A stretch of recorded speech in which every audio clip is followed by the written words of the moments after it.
अस्सलामुअलैकुम viewers and listeners. कुर्ब हक के सफ़र को जारी रखते हुए आगे बढ़ते हैं। बिस्मिल्लाहिर्रहमानिर्रहीम। और हासान हक का मामला भी क्या खूब है। एक मुजाहिदा करता है कि मुशाहिदा हासिल हो, और दूसरे की किस्मत में मुशाहिदा है इसलिए वो मुजाहिदा करता है। और ये बात भी ज़रूरी है कि मुजाहिदा के बगैर कुछ भी मुमकिन नहीं। मुजाहिदा हर हाल में बंदा की सिफ़त है, और मुस्तकिल मुजाहिदा के ज़रिए ही अपने नफ्स का तज़किया मुमकिन है, और इबादत से आप अपनी अखलाकी गिरावट को दूर कर सकते हैं। अब जबकि कलंदर पाक रहमतुल्लाह अलैह ने फरमाया कि हर वक्त तो अपने अल्लाह के आगे रूबरू है, तो इससे इंसान के अंदर शर्म और नदामत पैदा होती है, और वो कोई भी काम किसी रियाकारी या मुनाफकत के सबब नहीं करता, बल्कि इसे हया आती है और फूंक फूंक कर कदम रखता है कि कहीं किसी बात से अल्लाह ताला नाराज़ ना हो जाए। जैसा कि हज़रत हातिम इसम रहमतुल्लाह अलैह ने फरमाया कि मैंने 4 इल्म अख्तियार किए और हर मुश्किल से निजात पाई। नंबर 1, मैंने जान लिया कि मेरा रिस्क मुकद्दर है और ये किसी भी तौर पर कम या ज़्यादा नहीं हो सकता, लिहाजा मैंने इसकी फ़िक्र से निजात पाई। नंबर 2, अल्लाह का मुझ पर एक हक़ है जो मेरे सिवा कोई अदा नहीं कर सकता, लिहाजा मैं इसकी अदायगी में हमा वक्त मसरूफ़ अमल हूँ। नंबर 3, मौत मेरे ताक़ब में है और मैं किसी भी तौर इससे भाग नहीं सकता। नंबर 4, खुदा मेरे हाल का दाना बीना है, इसलिए हर काम में मैंने इससे शर्म किया और नामुनासिब कामों से इज्तनाब किया, क्योंकि जब बंदा को मालूम हो जाए कि हक ताला इसे देख रहा है तो फिर इसे बुरे कामों से शर्म आनी चाहिए। चुनाचा अब कलंदर पाक रहमतुल्लाह अलैह के इस फरमान की तशरीह हो गई, और इससे ज़्यादा क्या लिखूं। ये बात बहुत नाजुक और बारीक है जिसका मैंने जिक्र किया है। कहने को तो मैं कह सकता था कि मैंने बहुत खिदमत की और उन्होंने मुझसे बेहद प्यार किया, लेकिन मामले की नज़ाकत और नफ्स की शरारत से बचने का जो एहसास मेरे अंदर है, और मैं चाहता हूँ इससे सब आगाह हों कि ये सफ़र बहुत खटन और नाजुक है। सब अल्लाह ही की रहमत का समरा है कि नफ्से हमारा की तमाम साजिशों और शरारतों के बावजूद अल्लाह पाक ने मुझे अपने दोस्त के करीब ही रखा और अपनी अनायतों की तौफीक से एहसास की दौलत अता फरमाई। हुजूर पुर नूर सल्लल्लाहु अलैहि वसल्लम ने इरशाद फरमाया, अल्लाह ताला ने कायनात को अंधेरे में पैदा फरमाया और फिर इस पर नूर की तजल्ली फरमाई। हमारा नफ्स ही हमारी तारीकी की बुनियाद है। एक बुजुर्ग फरमाते हैं कि मैंने महबूब से पूछा मेरा गुनाह क्या है, तो जवाब मिला तेरा वजूद ही सरापाए गुनाह है, इसके अलावा और क्या गुनाह हो सकता है। खश खश जिना कदर ना मेरा ते साहब नू वडियाइयां, मैं गलियां दा रूड़ा कूड़ा ते महल चढ़ाया साइयां। कलंदर पाक रहमतुल्लाह अलैह ने इब्तदाई दिन ही मुझसे फरमाया था, सैयद क्या सारी ज़िंदगी पीटीवी के लिए ड्रामा ही करते रहोगे? कोई ऐसा काम करो जिससे दुखी इंसानियत का भला हो सके। मैंने अपने तौर पर वो तमाम प्रोग्राम गिनवाए जो मैं अपनी तरफ से इंसानियत के लिए पेश करता रहा, यानी मजहबी प्रोग्राम। आप रहमतुल्लाह अलैह ने फरमाया, सैयद मैं प्रोग्रामों की बात नहीं कर रहा, तुम्हारी ज़िंदगी की मकसदियत की बात कर रहा हूँ, पहचान की बात कर रहा हूँ। अपने आप को पहचानो और नफ्स के मरीज़ मत बनो। ऐसा काम कर जाओ कि आने वाली नस्लें तुम्हारा नाम लेकर मुस्कुराएं। तुम भी इंसानियत के लिए काम करो, सिसकती इंसानियत के काम आ जाओ।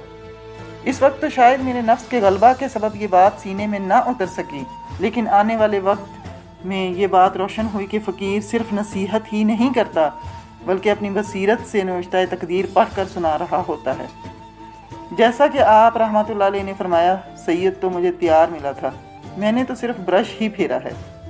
अचानक जहाज़ लैंड कर गया, मैं समझा शायद इस्लामाबाद आ गया है।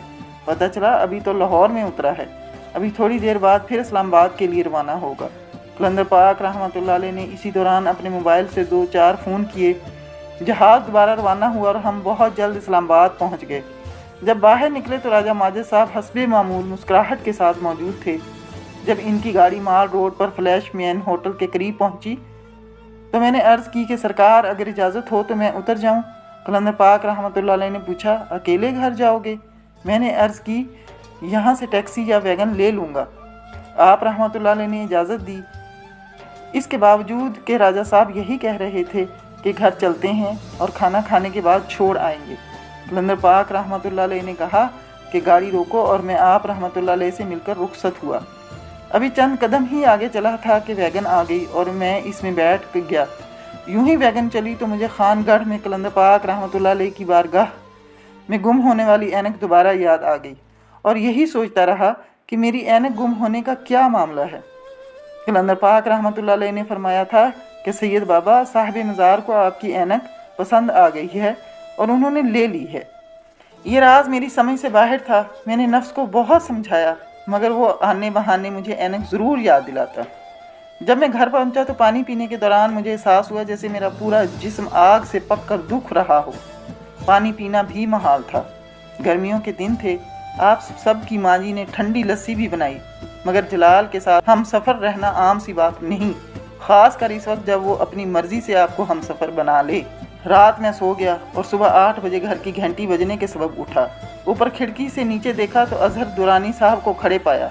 अजहर को प्यार से हम सब अज्जी कहते हैं और वो आपकी माँ जी के छोटे भाई हैं। मैंने नीचे जाकर दरवाज़ा खोला तो अजहर ने कहा, मुझे जाना है, सिर्फ ये एक ऐनक है जो मुझे आपको देनी है। ये मेरा एक दोस्त दुबई से लेकर आया है। मैंने सोचा ये मैं आपको तोहफ़ा पेश करूं, और वो ऐनक देकर रुखसत हुए। जब मैंने डब्बा खोला तो हैरान रह गया। वैसी ही ऐनक थी जो बारगाह कलंदर रहमतुल्लाह अलैह में गुम हुई थी। सिर्फ फ़र्क ये था कि वो ज़रा पुरानी हो गई थी और ये बिल्कुल नई थी। मेरे तो जैसे वजूद में कपकपी आ गई, आंखों से आंसू रवां हो गए। मेरे नफ्स की बेचैनी जैसे मेरे लिए नदामत बन गई। मैं बड़ी देर सकते के आलम में रहा, फिर ऊपर जाकर आपकी माँ जी को सारा किस्सा सुनाया। वो भी खामोश हो गई। मुझे याद है कि वो ऐनक जब कभी भी कहीं रह जाती तो मुझे ज़रूर वापस मिल जाती थी, और इस बार गुम हो जाने का यकीन मुझे परेशान करता रहा कि कलंदर पाक रहमतुल्लाह अलैह के सदके इसी नफसी आफत से छुटकारा मिल गया। मैंने उसी दिन कलंदर पाक रहमतुल्लाह अलैह से इस बात का तज़किरा किया तो आप रहमतुल्लाह अलैह खूब मुस्कुराए, और आप रहमतुल्लाह अलैह ने अपने बचपन में शाह शम्स रहमतुल्लाह अलैह की मज़ार पर अपनी जूती गुम होने का वाक़या सुनाया। और फिर वो जूती का गुम होना ख्वाबों का हिस्सा भी रहा, और इस इश्क की बारगाह में दाखिले के बाद ये राज खुला कि जूती का गुम होना किसी सैलाब का रुख मोड़ने के लिए था। ज़ाहिर है फ़कीर तो पैदाइशी ही होते हैं और इनकी अज़मत से अकल की देना खबर है। कलंदर पाक रहमतुल्लाह अलैह का मकाम बहुत बुलंद है, और इस बात को सीने में उतारने के लिए ये काफ़ी नहीं है कि आप अल्लाह के वली हैं। हज़रत रसूल मकबूल सल्लल्लाहु अलैहि वसल्लम ने फरमाया कि मैंने जिब्राईल अलैहिस्सलाम से सुना है कि अल्लाह ताला फरमाता है, जिसने मेरे वली की अहानत की वो मेरे साथ हिलाने जंग करता है।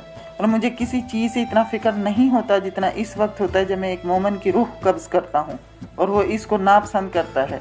मैं इसको तकलीफ़ देना पसंद नहीं करता, हालांकि मौत ज़रूरी है, और जब मेरा बंदा मेरे मुकर्रर करदा फ़राइज़ पर अमल करता है तो इसको मेरा कुर्ब हासिल होता है, और जब नवाफिल के ज़रिए मेरा कुर्ब हासिल करना चाहता है तो मैं इसको महबूब रखता हूँ और इससे इस कदर करीब हो जाता हूँ कि मैं इसकी आँखें, कान, हाथ, पाँव बन जाता हूँ, जिससे वो देखता है, सुनता है, काम करता है और चलता है। और वो मुझसे कुछ तलब करता है, देता हूँ, और जब मुझसे पनाह मांगता है तो पनाह देता हूँ।